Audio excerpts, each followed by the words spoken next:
The conventional way to calculate the weighted average will be this: equal midterm results, multiply that by the weighted average, and you're going to press F4 to make it a fixed reference, and you're going to add final exam, multiply by its weighted average here, press F4 to make it a fixed reference, plus project results multiplied by the weighted average for the project itself, press F4 to make it fixed reference, plus remedial, which I don't have access yet, let me go here, multiply that by the weight of the remedial exam here, and press F4 and hit enter.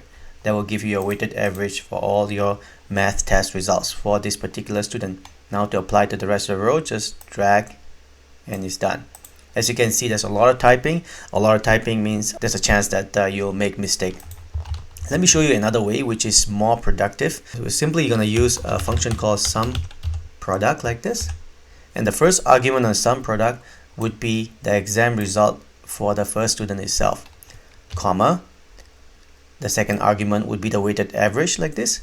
And you're going to have to press F4 so they can reuse this formula for the rest of the rows like this. And close parenthesis and hit enter. You can apply that same formula to the rest of the row like this. And you're done.